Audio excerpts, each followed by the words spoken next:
Comienza el libro de los caballeros andantes o de los amores de Camaralzaman y Badura. El cuento más hermoso quizá de las 1001 noches es el que sigue. Lo que podríamos llamar novela primitiva aparece ya en él con todo su esplendor. Antes de comentar nada, daremos su texto, que dice así en todas las versiones.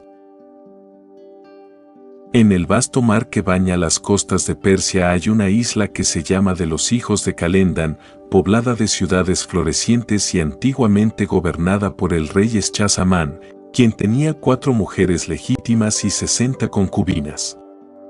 Lo único que turbaba la felicidad de este anciano monarca era el no tener hijos de ninguna de sus mujeres. Cierto día en que se lamentaba de ello con su visir, éste le dijo: «Señor, cuando las reglas naturales fallan es cuando suele venir de Dios el oportuno auxilio. Sed, pues, piadoso y esperad». En efecto, de allí a poco, una de sus mujeres concibió y le dio un hijo hermosísimo, que el rey se apresuró, a su tiempo, en darle la más esmerada de las educaciones. Creció así el joven Camaralzaman, o la luna del siglo, mostrando a las claras hallarse dotado de un genio superior.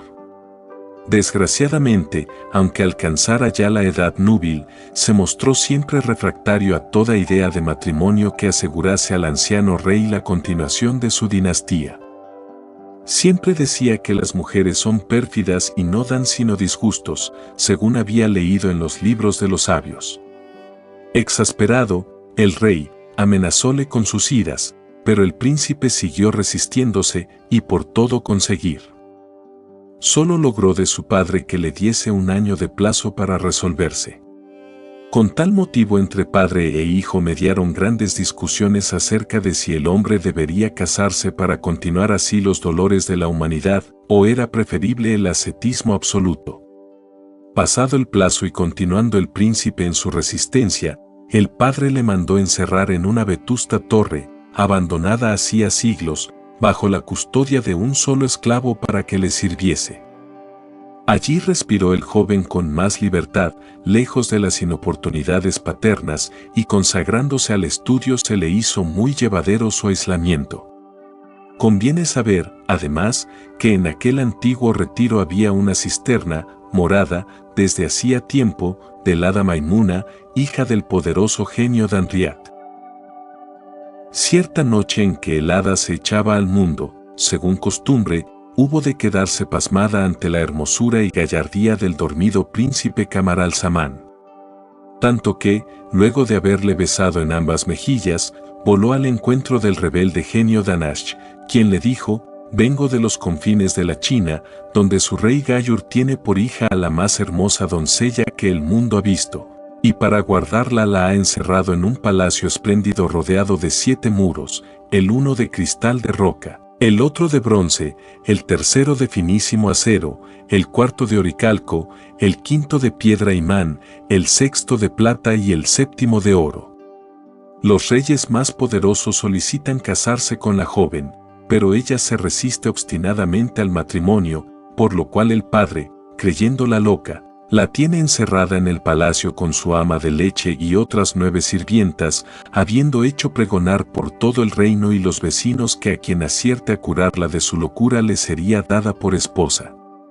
Ven a verla, buen hada, y te convencerás de que no exagero nada en mi pintura sobre la maravillosa belleza de la prisionera. Pues yo, replicó esta, iba a hablarte de que nada hay de más bello en el mundo que el príncipe persa que acabo yo de ver. Seguramente es el más hermoso que tu tan ponderada princesa». Con esto se entabló fiera discusión entre hada y genio, hasta que convinieron en poner juntos, para mejor compararlos, al príncipe y a la princesa mientras dormían. Al efecto, el genio arrebató a la princesa por los aires y, sin despertarla, la llevó a la torre y la depositó en el mismo lecho del dormido joven.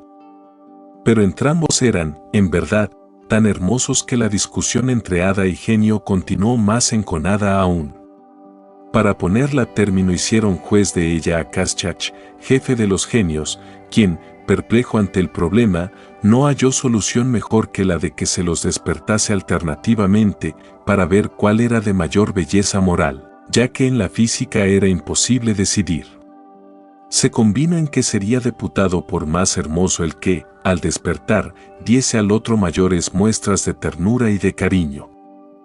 Aceptado el consejo, Maimuna se convirtió en pulga y saltando al cuello del príncipe, le picó con tal viveza que le hubo de despertar. Al ver a su lado aquel prodigio de hermosura, sintió nacer en su pecho un ardiente anhelo, para él hasta entonces desconocido, y que no era sino el amor. Temerosa de despertarla, la besó suavísimamente en la frente, en las dos mejillas y en la boca, dirigiéndola las más dulces y apasionadas frases como si le oyese. Luego pensó que, sin duda, el sultán había ordenado todo aquello, y le pesó grandemente haberle ofendido con su desobediencia. En previsión de tal supuesto, se contentó con sacar cuidadosamente el anillo que la hermosa llevaba en su dedo, cambiándole por el suyo. No tardó en caer de nuevo en el sueño más profundo. Llegado este momento, el genio Dahnash se transformó en pulga, a su vez, despertando a la princesa, la cual hubo de quedarse asombrada al verse acostada con un hombre. Del asombro pasó, al punto, a la admiración y al amor. ¿Cómo?, exclamó. Si este es el esposo que me destina mi padre, yo he sido una mentecata en excitar su cólera, cuando tan feliz me empiezo a sentir con él. Y comenzó a rodear de las más tiernas solicitudes al dormido, temiendo despertarle. Al irle a besar la mano, advirtió con sorpresa y con dicha que lucía en su dedo, sin saber cómo, el anillo de ella. Al poco rato se quedó dormida. El genio, entonces, la retornó a su palacio de la China como si nada hubiese pasado. Al despertar Camaralzaman al otro día y verse solo, llamó a su esclavo, a quien preguntó cómo era que una dama hermosísima había venido a visitarle mientras dormía. Como el esclavo sabía bien que nadie había entrado en el aposento durante la noche, corrió a dar cuenta al rey del estado del príncipe. El rey envió al punto, para que se informase, a su propio visir, el cual, una vez oída la minuciosa relación del príncipe, no sabía qué pensar, y más cuando éste, por remate, le decía, después de haberle maltratado: «Ve a decir al rey mi padre que al punto me quiero desposar con la dama que me ha visitado esta noche misma». El buen rey se llenó de pena al escuchar el recado de su visir, pensando por todo aquello que su hijo había perdido el juicio. Quiso convencerse por sí mismo y fue a ver a este último. Oyóle el puntual relato y se quedó espantado al ver que, del modo más inexplicable, brillaba en su dedo el anillo de la desconocida cambiado por el suyo. «No alcanzo a comprender nada de cuanto aquí ocurre», dijo el rey, «y si el cielo no se apiada de nosotros esclareciéndolo, temo que ello nos conducirá al sepulcro a los dos. Ven y que de ambos disponga el destino». Con esto le sacó de la torre y le llevó a palacio consigo.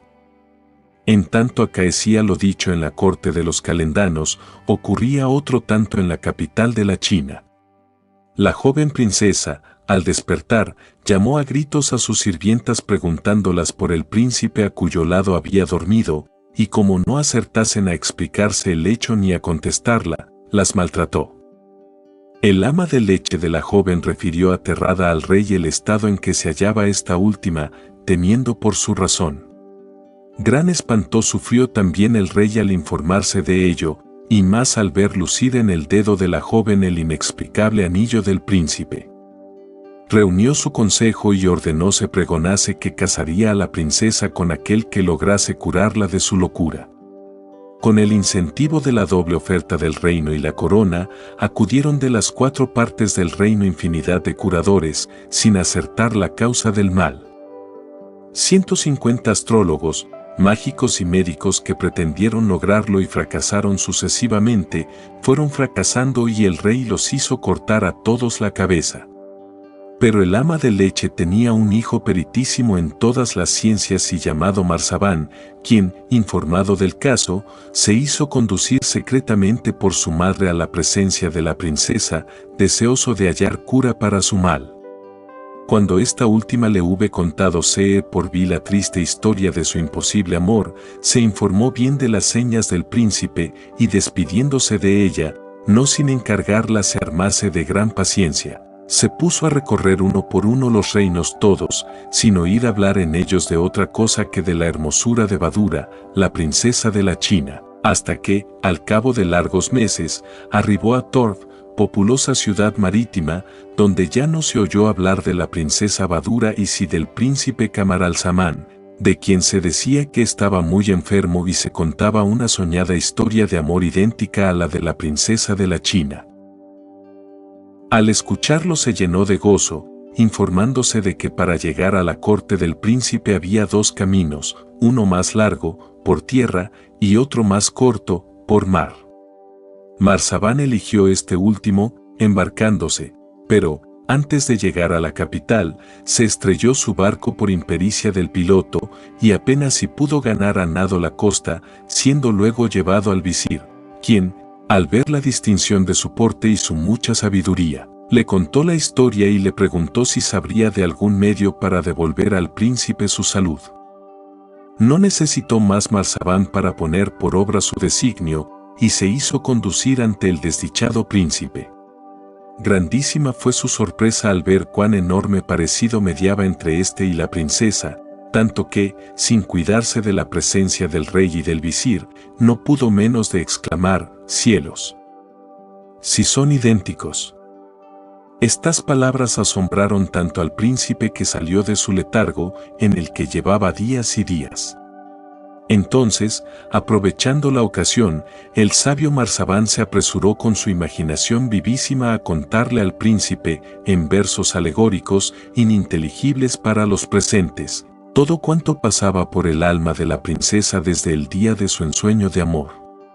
Cuando hubo acabado Marzaban sus versos, el joven rogó a su padre por señas que se diese su asiento al desconocido. El rey, animadísimo ante el inopinado reaccionar del hijo, no solo le dio gusto, sino que le dejó a solas con el desconocido para que tuviesen mayor libertad. «Príncipe», le dijo Marzaban al enfermo, en voz muy baja, «cesad desde hoy en vuestra desesperación. Yo conozco a la mujer causante de vuestras penas, que es la princesa Badura, hija de Gayur, emperador de la China. Ella misma me ha contado vuestra aventura, y también, como vos, languidece de amor. Vuestra Alteza es el único que puede curarla si vuela a su lado, pero antes de partir para tamaño viaje, tenéis que restableceros». El efecto curativo de estas palabras fue tal, que en pocos días el príncipe se vio sano y en disposición de emprender el viaje proyectado. Para vencer la resistencia probable del rey hacia tamaña aventura, Marzaban y el hijo fingieron partir solo para una cacería de 3 días. Partieron, y al anochecer del día primero, aprovechando el que sus 2 palafreneros dormían, Camaralzaman y Marzaban tomaron los trajes de los palafreneros, y montando en caballos de repuesto y llevando otro del diestro, escaparon a carrera tendida hasta que, al rayar el día, se encontraron en una encrucijada de 4 caminos. Allí Marzaban se entró en el bosque. Mató al caballo del palafrenero y rasgó el vestido que se había quitado el príncipe después de haberle teñido en sangre para hacer creer cuando les buscasen que una fiera había devorado a éste. Anda que te andarás. Después de largos meses de viaje los 2 audaces arribaron a la capital de la China. Ya en ella, en vez de llevar Marzaban al príncipe a su casa, le ocultó en una posada, donde permanecieron hasta reponerse de las fatigas del camino. Al par mandó hacer un vestido de astrólogo para poder presentar este último al rey y así llegar hasta el retiro de la princesa enferma. Cuando el flamante astrólogo fue presentado al rey y a la corte, todos se compadecían de él, tan joven y gallardo, teniendo por cosa segura su fracaso y su consiguiente muerte, como tantos otros temerarios que intentaran la empresa de curar a la incurable princesita. Llevado Camaralzaman a la presencia del rey, éste se compadeció de él viendo el peligro que iba a arrostrar, pero ante la imposibilidad de disuadirle le hizo llevar ante la princesa. Él, sin embargo, juzgó preferible el enviarla antes un billete, en el que, con los más vivos colores, le pintaba su amor con claras alusiones a la escena de la torre y acompañándole de su anillo como prueba de autenticidad. Y no bien lo hubo visto la joven Badura cuando, fuera de sí, rompió la cadena que la sujetaba y fue a echarse enloquecida en los brazos de su príncipe, devolviéndole el anillo, porque aquel cambio que de las joyas hiciesen en la noche memorable era la prenda más segura de su unión ante los hombres y ante Dios. El rey, loco también de alegría al ver curada tan mágicamente a su hija, abrazó al supuesto astrólogo, colmándole de atenciones, y le preguntó que quién era. El joven dijo: no soy, señor, ningún astrólogo. He tomado el traje de tal para conseguir más fácilmente mi santo objeto. Soy el príncipe Camaralzaman, hijo de Schahzaman, rey de las islas de Calendar, en el mar de la Persia. El asombro del rey al oír esto no tuvo límites y al punto ordenó que se escribiese tamaña historia para ser transmitida a la posteridad. Al mismo tiempo se celebraron con gran pompa los desposorios. Marzaban también recibió un alto empleo por sus méritos. En medio de estos placeres una noche tuvo Camaralzaman un triste sueño, en el que viera a su anciano padre a punto de morir, abandonado del único hijo que había tenido y que iba a ser la causa de su muerte. Informando luego del sueño a su esposa Badura, ambos convinieron en solicitar del rey de China permiso para ir a visitar al anciano. Una vez conseguido aquel, se pusieron en camino. Al cabo de 40 días de marcha, los esposos llegaron a un ameno prado rodeado de árboles, donde decidieron acampar. Una vez armada la tienda, Badura penetró en ella ínterin el príncipe daba órdenes fuera. Para más comodidad se quitó el cinturón y se quedó dormida. Al entrar luego el príncipe se puso a examinar detenidamente las múltiples piedras preciosas que lo guarnecían. De pronto reparó en una bolsita cosida en el cinto con gran primor, conteniendo una hermosa piedra cornerina con letras y grabados ininteligibles, talismán protector que le legara su madre, la reina de la China. El príncipe, para examinarla mejor, quiso contemplarla a la luz del día, pero, según la estaba mirando y admirando, se precipitó sobre él un pájaro y se la arrebató, posándose un poco más allá en otro arbusto. Camaralzaman, aterrado, persiguió al pájaro, quien dio otro vuelo y se puso más allá. Así poco a poco le fue engañando al príncipe hasta sacarle del campamento y hacerle extraviarse en la espesura. Exasperado la siguió así inútilmente durante 10 días, comiendo y bebiendo lo poco que acertaba a hallar en el camino. Al 11º día, vuela que te vuela, el ave se aposentó cerca de una gran ciudad marítima y allí desapareció. Muerto de pena y de cansancio, el joven príncipe penetró por las calles a la aventura, hasta topar con un jardín cuya puerta entreabierta parecía invitarle a entrar y descansar. Al punto tropezó con el jardinero, quien le recibió cordialmente, diciéndole: yo mismo le he abierto la puerta, como a extranjero y fiel a la buena ley, porque ha de saber que esta ciudad está habitada por idólatras impíos. Dióle rendidas gracias Camaralzaman, y luego que hubo comido y descansado, refirió al venerable anciano su historia toda. Al acabar de oírla, este último respondióle que desde la ciudad en que se encontraban hasta el país de los verdaderos creyentes había un año entero de camino, pero que por mar se llegaba en muchísimo menos tiempo a la isla de Ébano, y de allí no había sino un paso a la de los hijos de Calendar. Por desgracia, añadió, de aquí a tales países solo sale un buque cada año, y el último hace pocos días que partió. Por felicísimo deputó Camaralzaman aquel providencial encuentro con el buen viejo, y a su lado, trabajando con el jardinero y pensando siempre en su desgraciada princesa Badura, se decidió a aguardar pacientemente el tiempo aquel del plazo. Entretanto, veamos lo que le aconteciese a ésta desde el día en que se vio separada de su esposo. Tan luego como despertó Badura de su sueño y se vio abierto el cinturón, falta de la piedra y sin el príncipe su esposo, comprendió que la desgracia se cernía sobre ambos y que se verían perdidos si ella no apelaba a toda su serenidad. Como de la ausencia de éste nadie estaba enterado, salvo las doncellas, prohibió a éstas que dijesen nada, se quitó su traje, vistiendo uno de Camaralzaman, a quien tanto se parecía, y como si fuese él en persona, dio órdenes de levantar el campamento, hizo entrar a una de las doncellas en la litera, montó a caballo y prosiguió su camino. Después de un recorrido de muchos meses abordó en la isla de Ébano, haciendo anunciar al rey Armanos que quien llegaba era el príncipe Camaralzaman.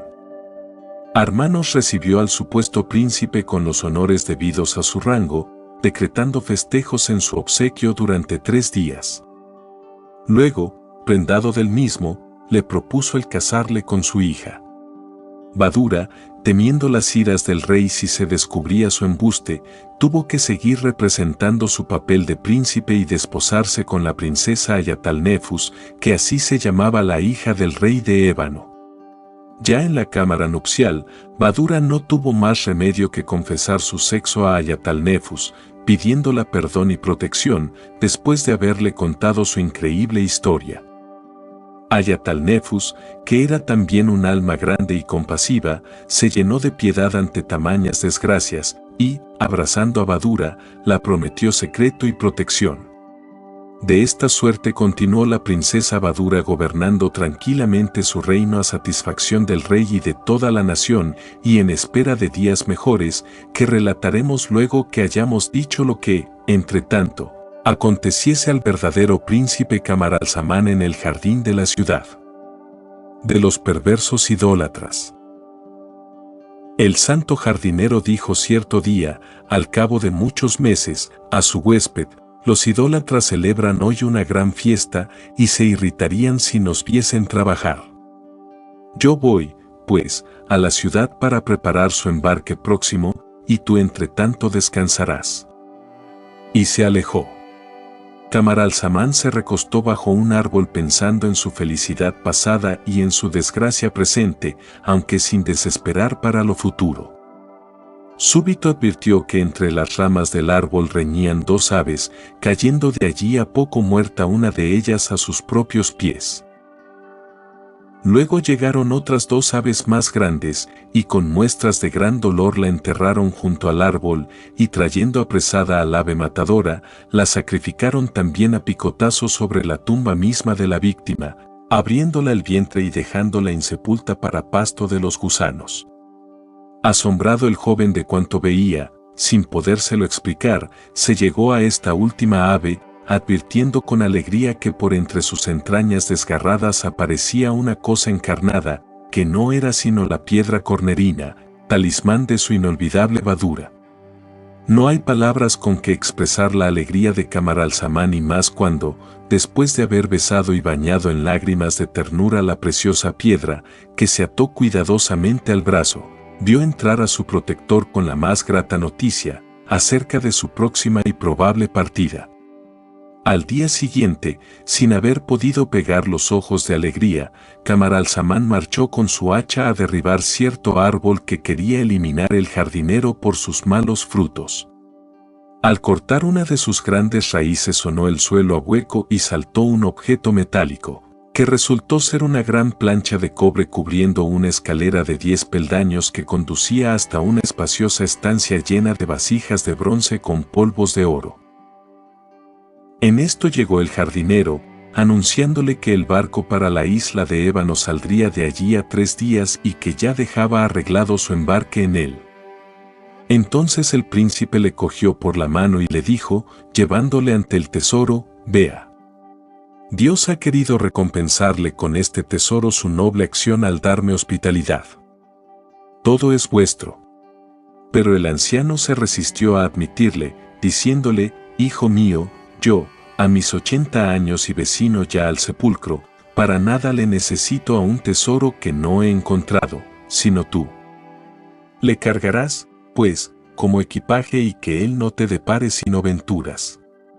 Viendo el príncipe que no podría vencer la obstinación del viejo, cargó todo el tesoro fingiendo que eran barriles de aceitunas en las que comerciaba con la isla de Ébano aquella ciudad. En uno de los barriles, bajo contraseña, ocultó, para que no se le perdiese, su talismán, y una vez embarcados los barriles se retiró a pasar la última noche con su protector. Mas este se sintió inopinadamente enfermo, de mucha gravedad, tanto que el joven se vio ante el dilema terrible de renunciar a la partida durante otro año y no seguir la suerte de su equipaje tesoro para quedarse a cuidar al anciano en sus momentos últimos, o bien cometer con él la negra ingratitud de dejarle solo en el trance supremo. Como era noble y generoso, no vaciló un momento, antes bien dejó marchar el barco, y al punto que su protector expiraba, y después de llorarle y amortajarle, le dio piadosa sepultura en el jardín. Cuando luego fue al puerto, el barco había ya partido y el condenado a otro nuevo año de espera y de peligro, con más el dolor de que su talismán le hubiese de nuevo abandonado oculto en el barril de las aceitunas. No tuvo otro partido que arrendar el jardín a su dueño y tomar un criado que le auxiliara. Mientras que el príncipe Camaralzaman comenzaba su segundo año de trabajos, dolores e impaciencia, el navío de sus barriles llegaba a la capital de la isla de Ébano. El rey de la isla, o más bien la disfrazada princesa Badura, preguntó qué navío era el que llegaba y le dijeron que era el de todos los años con cargamento de ricas mercancías, salido del país de los idólatras. La princesa, pensando siempre en su Camaralzaman y en que acaso pudiese él venir en el barco, se dispuso a salir al encuentro del mismo pensando que si venía no la reconocería. Llegó al puerto e hizo comparecer ante sí al capitán, llenándole de preguntas, y como por él supiese que entre otros ricos cargamentos venían 50 barriles de aceitunas que a la princesa le gustaban extraordinariamente, se los quiso comprar todos, pero el capitán hubo de negarse a venderlos, diciéndola: «Señor, las aceitunas no me pertenecen, por ser de un pobre comerciante que se quedó sin embarcar por un accidente fortuito. Sin embargo, yo os libro de toda responsabilidad y os doy por ellas, no ya lo que valen sino hasta 1000 monedas de oro», replicó la princesa, ordenando llevasen a palacio los 50 barriles. Ya en palacio y en compañía de Ayatalnefus, abrió aquella noche una de las vasijas, encontrándose con la sorpresa de que las aceitunas de todas ellas estaban mezcladas con polvos de oro. Y cuando en una de ellas encontró a más su talismán de cornerina, fue tanta su emoción que cayó desmayada. Ayatalnefus y sus doncellas socorrieron a Badura, y cuando ésta volvió en sí, fue su primer cuidado llamar al capitán del barco y hacerle zarpar al punto hacia la capital de los idólatras, con orden terminante, y bajo pena de confiscación de toda la carga, de traerle enseguida al dueño de los barriles. El capitán obedeció y se hizo de nuevo a la vela, trayendo consigo, de allí a pocas semanas, al verdadero príncipe Camaralzaman como a un prisionero deudor de no se sabe qué imaginaria deuda con el rey de la isla de Ébano. Ya en presencia de éste ni siquiera le pasó por las mientes que se hallaba ante su propia esposa, la llorada princesa Badura.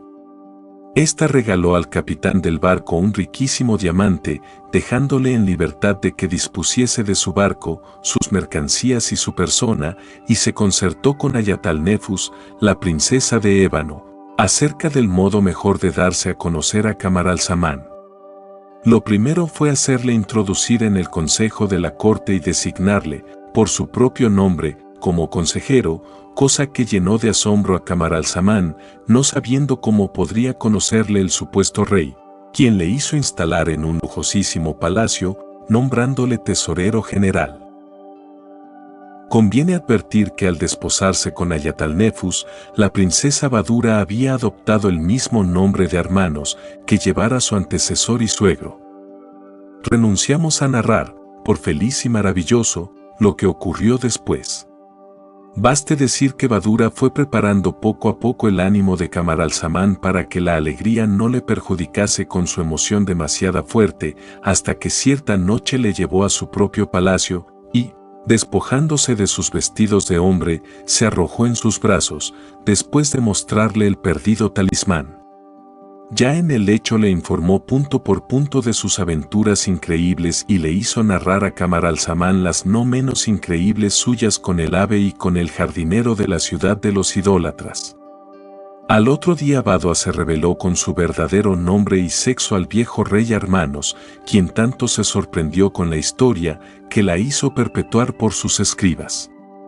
Como además la ley del rey no permitía y aún aconsejaba que el sucesor del trono pudiese tener 2 mujeres legítimas, no hubo dificultad ninguna en que Camaralzaman se casase también con Ayatalnefus como antes lo había hecho con Badura, la princesa china, sintiéndose muy felices ambas mujeres, porque con el trato y las recíprocas pruebas de abnegación que se habían dado, se había desarrollado entre ellas grandísima amistad.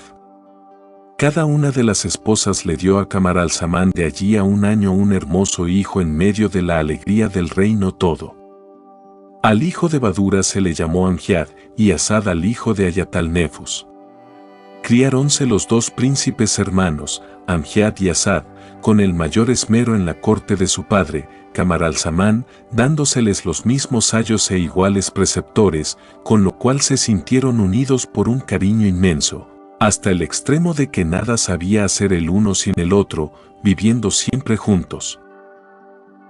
Las 2 reinas, sus madres respectivas, los querían tanto que hasta preferían a su propio hijo respectivo el hijo de la otra. Así Badura prefería a Asad, el hijo de Ayatalnefus, mientras que el predilecto de esta última era Amjad, con tal extremo que, siendo ya adolescentes, concibieron tal pasión amorosa cada una por el hijo de la otra que fue el escándalo de todo el reino. Viéndose descubiertas entrambas reinas en su infamia decidieron perder a los 2 jóvenes, aunque fuesen sus hijos, porque cada una de ellas era cómplice de la pasión de la otra, pasión sobrepuesta, por desgracia, a cualquier otra consideración y noble afecto. En efecto, los calumniaron ante el propio rey, diciéndole que los 2 jóvenes habían pretendido atentar contra su pudor. Irritadísimo el rey iba a quitarles con sus propias manos la vida, cuando se interpuso el sabio y anciano rey Armanos conteniéndole. Entonces ordenó al emir Giondar que los decapitase en las afueras de la ciudad y para prueba de que lo había hecho le trajese sus vestidos.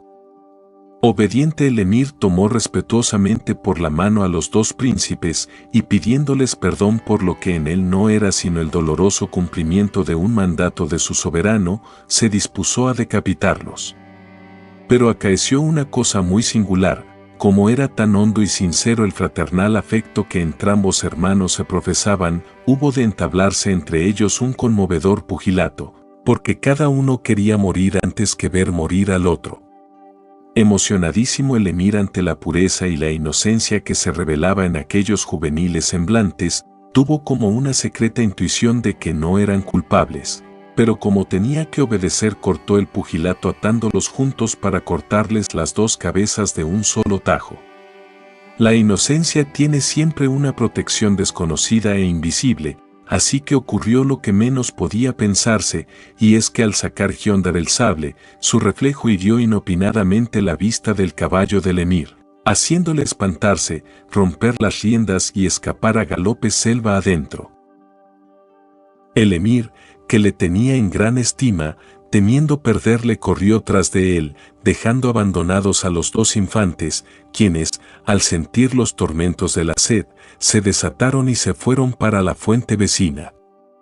En esto, junto a ella oyeron los rugidos de un león, a quien pronto vieron abalanzarse sobre el emir. Este habría sido destrozado a no interponerse Amjad, que, cogiendo del suelo el sable del emir, de un sablazo se deshizo de la fiera. Al levantarse Giondar y ver que debía la vida a los 2 príncipes, les dijo, besándoles las manos, Dios me libre de mataros después de haberme salvado la vida. Acomodaos, pues, con lo poco que puedo daros de mis vestidos y escapad a un país remoto donde no sepa nada de vosotros vuestro padre. Pundonorosos los dos jóvenes, le instaban a que cumpliese su cometido, decapitándolos, pero ante la rotunda negativa del emir, no tuvieron más remedio que acceder. Giondar empapó los vestidos de los jóvenes en la sangre del león y se los presentó al rey, diciéndole que los dos habían muerto perdonándole y protestando de su inocencia. Conmovido Camaralzaman registró los bolsillos de los vestidos, encontrando en ellos los dos billetes en los que las dos reinas les revelaban a los jóvenes su pasión. El rey se desmayó. Luego que volvió en sí pensó castigar fieramente a las dos culpables, pero prefirió dejarlas entregadas a su destino. Entretanto los dos príncipes vagaron por bosques y desiertos, alimentándose de hierbas y evitando la vecindad de las ciudades, tanto o más que la de las fieras. Al cabo de una luna llegaron al pie de una montaña horrorosa e inaccesible, toda de piedra negra. La rodearon toda sin hallar practicable más que un estrechísimo sendero, por el que empezaron a subir penosamente temiendo morir de hambre, sed y fatiga antes de escalar la altura, en la cual vieron al pie de una fresca fuente un granado hermosísimo cargado de fruta. Comieron y bebieron, quedándose dormidos. Al día siguiente comenzaron el descenso, tardando 5 días en llegar a la altura, a cuyo límite se alzaba una opulenta ciudad, a la que se dirigió Asad para explorarla, quedando entre tanto Amgiad bajo la sombra de uno de los últimos árboles de la montaña para reponerse de su enorme fatiga. Asad, al penetrar por la primera calle de la población tropezó con un viejo, muy viejo, que comenzó a sonreírle de un modo raro, advirtiendo que era extranjero y que le ofreció hospitalidad, añadiendo con sin igual falsía: «Bien puedes darte por feliz de haberme encontrado, pues de no ser así lo habrías pasado mal entre estos perversos». Y en sumaria relación le informó el viejo de que aquella era la ciudad de los adoradores del fuego. En efecto, desde su refugio pudo ver a otros 40 viejos que danzaban en torno de una gran hoguera, adorándola. Luego el viejo aquel dio un gran grito llamando a Gazbán, un negrazo terrible, quien empezó derribando al joven Asad de una tremenda bofetada, atándole fuertemente, mientras que el perverso le decía: «Llévate a este buen mozo abajo y que mis hijas Bostana y Kabama le den una buena paliza a diario, con pan y agua por todo sustento, hasta que llegue el día de nuestra gran fiesta en la montaña del fuego, más allá del mar azul, donde le inmolaremos en honor de nuestra deidad». Las dos arpías lo hicieron como se les había mandado, y Asad lloró su desamparo, pensando asimismo en el triste destino que temía para su hermano Amgiad, quien, cansado de esperarle en vano, se presentó también en la ciudad, teniendo la suerte de que uno de los escasos fieles de ella le previniese a tiempo. Era un sastre, quien le dio hospitalidad, no dejándole salir sino en su compañía, para que nada malo le acaeciese con aquellos magos perversos. Pero un día que se aventuró a ir solo hasta el baño tropezó con una hermosa dama, quien le cegó en términos que no pudo menos que irse tras de ella cual un manso cordero. Ella parecía mostrársele placentera, aunque se negaba a llevarle a su casa, y como, por otra parte, él no quería llevarla a ella a la casa del sastre, se detuvieron ante una gran puerta cerrada, diciendo ella que aquella era su casa, pero que le había dejado la llave a su esclavo y había que esperar hasta su vuelta. ¿Cuál no sería su sorpresa cuando la dama, para no esperar, se puso a hacer saltar con piedras la cerradura y se metió como en casa propia patio adelante de aquel palacio, donde toparon con un salón espléndido y en él una mesa admirablemente cubierta por bebidas y manjares exquisitos? Amgiad, al verlo, se dio por perdido, mientras que entusiasmada la dama por aquel recibimiento, se ponía a comer y a beber con el mayor apetito. En esto, como era de temer, llegó disfrazado el verdadero amo de la casa, el gran escudero del rey de los magos, llamado Baader, quien, asombrado de la frescura de aquella pareja, lo tomó por el lado jocoso y no pensó sino divertirse. Amgiad, Entretanto, al verse sorprendido, se deshizo en gentiles excusas, rogándole suspendiese todo disgusto hasta que le oyese luego la verdadera causa de su insolente inoportunidad. Su apariencia gentil y distinguidos modales hicieron mella en Baader, quien, con la mayor finura, les notició que era el escudero del rey y les rogó que no se marchasen sino que antes bien siguieran sin preocuparse lo más mínimo. «Solo le pido», dijo Baader a Amjad, «que pues habéis dicho a la dama que tenéis un esclavo, sin tenerle, me dejéis hacer el papel de ese esclavo. Ya sabréis a su tiempo la razón. Os serviré hasta la noche y vos me trataréis como a tal esclavo, riñéndome y aún maltratándome». Después de esto, Baader despidió con cualquier pretexto a sus convidados, que iban llegando, se disfrazó de esclavo, y la dama, creyéndole tal, le reprendió agriamente por sus tardanzas y hasta le apaleó cruel. Luego, no contenta con esto, le dio el sable a Amjad para que le cortase la cabeza, y como éste se resistiese, salió ella misma a cortársela, pero entonces Amjad, horrorizado, le cercenó a ella la suya para que el mundo no siguiese alimentando más a semejante monstruo de maldad. Baader no quiso exponer a su huésped con que sacase fuera sigilosamente el cadáver de la dama, sino que lo hizo él por sí, mas el rey le sorprendió en la faena y le mandó ahorcar. Amjad, noticioso de todo ello, voló ante los jueces, confesándose único autor de la muerte de la perversa. Además, aprovechó la ocasión al contar su historia de la triste pérdida de su hermano Asad en la ciudad, con lo que el rey no solo le perdonó la vida, sino que le dio orden y medios para que le buscase, nombrándole gran visir. Nadie, sin embargo, daba la menor noticia de aquel. Mientras tanto, este desdichadísimo príncipe gemía día tras día en su mazmorra bajo los malos tratos de Kabama y de Bostana, hasta que llegó el momento de la fiesta solemne de los magos y fue metido en un navío cargado de géneros, comandado por Beram, fanático cumplidor de la religión de estos, y camino de la montaña del fuego, donde se le había de inmolar. Sospechando el visir Amjad que tal vez su hermano habría caído en poder de los perversos magos, se presentó de improviso a visitar el navío antes de que zarpase, pero Beram le había escondido en uno de los fardos, dejándole apenas sitio por donde respirar. Así que el joven no fue hallado y el navío salió del puerto sin novedad.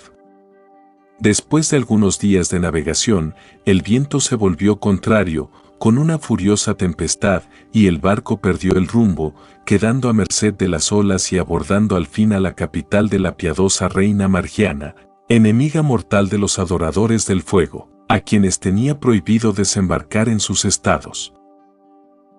A Beram no se le ocurrió entonces sino hacer libertar a Asad de sus cadenas, presentarle como esclavo, y como la reina vería en él un creyente fiel de su religión a más de un hombre sabio y gentil, no podría menos de tratarlos bien a todos y dejarles continuar su viaje. Sucedió como Beram había pensado. La reina se prendó de Asad y quiso comprarle a cualquier precio, al ver cuán maravillosamente escribía, lo mismo en prosa que en verso, y como aquél se resistiese a entregarle, la reina decretó su prisión y la confiscación del navío hasta que se vio precisado a ceder.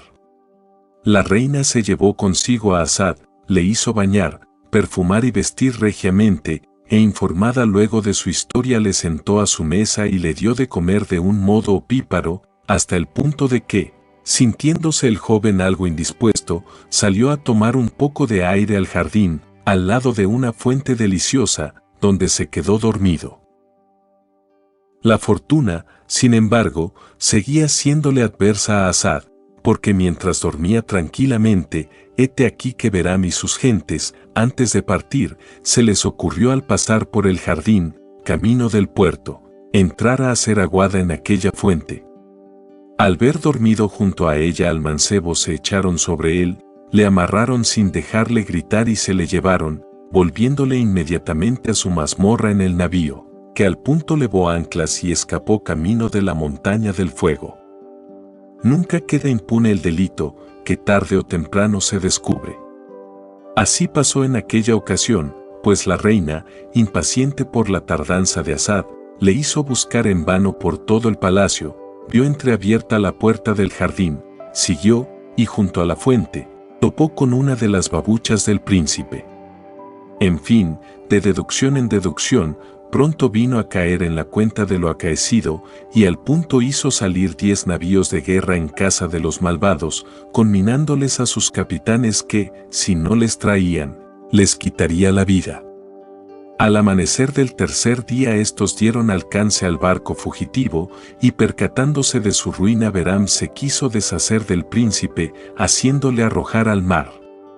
Asad era excelente nadador y, tras largas ansias, pudo abordar a la costa, viendo con sorpresa que era otra vez la de la ciudad de los magos, de donde había salido y en la que su hermano seguía de visir. Pero, temiendo que los magos le jugasen otra como la pasada, se escondió entre las tumbas del cementerio para allí pasar la noche y resolverlo mejor. En cuanto al navío de Behram, fue apresado, pero como no se le pudo probar el delito, la reina Margiana se contentó con confiscarle, dejando un mal bote a Behram para que se volviese a su ciudad. Quisieron aún los hados crueles que también se refugiase, como Asad, en el mismo cementerio, y sorprendiendo igualmente dormido a Asad, de nuevo le echó mano, llevándosele otra vez a su antiguo encierro en la casa de Marras, donde Bostana y Cabana tornaron a apalearle a diario, como antes y aún con mayor crueldad, hasta que un día Bostana, movida a compasión, empezó a admirar la resistencia del príncipe y más a las ideas religiosas que un tal heroísmo le inspiraran. Días más tarde oyó Bostana pregonar por la ciudad la orden del visir Amjad acerca de que se buscase y presentase a Asad, cosa que inmediatamente puso por obra, desarrollándose entre los dos hermanos la tierna escena que era de esperar, después de tantos meses de separación y de dolores. El rey, conmovido, mandó prender y decapitar tanto al viejo torturador del príncipe como al infame Behram, pero el príncipe obtuvo clemencia para ambos, y Behram, agradecido, se ofreció a transportar a Amjad y a Asad al reino de su padre, Camaralzaman. Al tiempo que ambos se despedían del rey, se vio venir sobre la ciudad por la parte del norte un poderosísimo ejército, que no era sino el de la reina Margiana, quien llegaba en persona a reclamar a su esclavo Asad. El rey la acogió con gran júbilo, decretando fiestas en su honor y en el de su ejército, pero en medio de las fiestas se vio venir por el otro lado de Oriente otro ejército mucho más lucido y numeroso que el primero, mandado por el propio Gayur, el soberano de la China, que, cansado de esperar largos años la vuelta de su hija Badura, casada con Camaralzaman, rey de las islas de Calendan, había pasado a este reino, donde el rey su yerno le había informado de la desgracia de su nieto Amjad y venía a rescatarle por la fuerza, si era preciso. El príncipe Amjad, así que reconoció a su abuelo, se prosternó a sus pies, presentándose como su nieto que era y llenando de júbilo al buen anciano.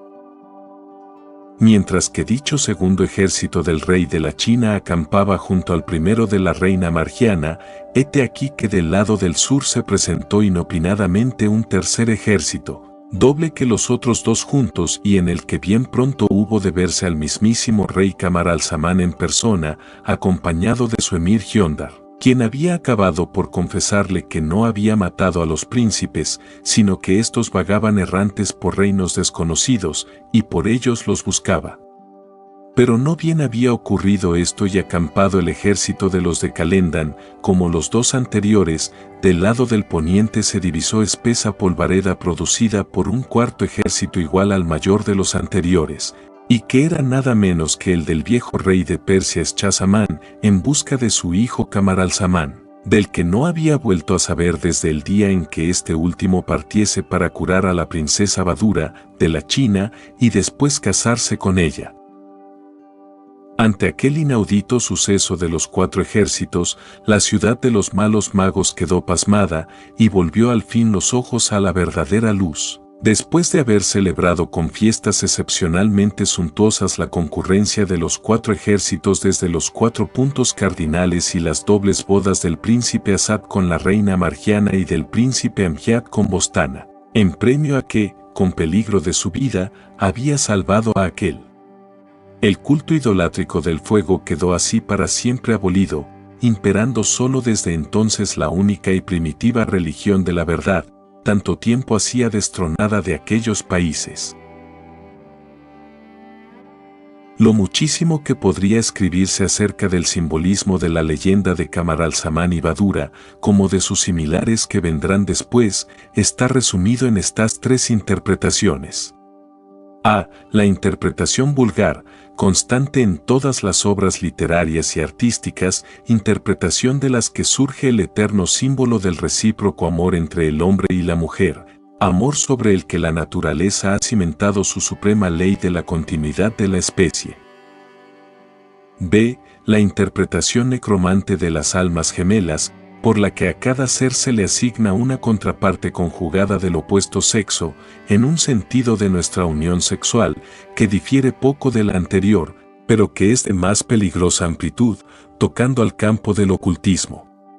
En semejante interpretación, a la que hemos consagrado novelescamente los últimos capítulos de la parte tercera y los primeros de la cuarta de El tesoro de los lagos de Somiedo, cada iniciado tiene su Helena, Paris, la de Troya, Ilíada, Apolonio de Tiana, la mujer, decían, recogida en cierto sitio de desgracia. Fausto, el héroe del poema de Goethe, la Helena que Mefistófeles le aporta, y hasta la Magdalena o Maga Helena, que lava y unge los pies de Jesús, después de abandonar su vida licenciosa, con mil correlaciones y prolongaciones míticas, tales como la Kala Joni de Krishna y la Kundry del Parsifal wagneriano.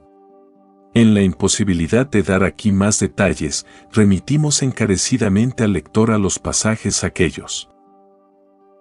C. La interpretación de magia blanca, para nosotros la única verdadera y por la que no se trata ya de sexo alguno, sino la contraposición sublime, inefable y mística entre el raciocinio humano y la divina hada inspiración que le fecunda y consagra en verdadero sacramento eucarístico, tomando esta forma del caballero andante y su dama el mito entre los pueblos de viejo abolengo atlante y la recíproca de Psiquis y Eros entre los pueblos arios genuinos. Todo lo demás que pudiéramos agregar sería cosa de detalle, y que la necesidad de dar aquellas variantes en el poco espacio de que ya disponemos nos obliga a omitir, dejándolo a la intuición del lector, a quien suponemos ya habituado, por cuantos capítulos anteceden a esta nuestra manera simbólica de interpretar. Vayan, pues, sin más comentarios, las lindísimas versiones a que aludimos y que no son las únicas en el gran libro. Como llevamos visto con cuántos cuentos interviene el simbólico argumento amoroso de príncipes y princesas sublimes.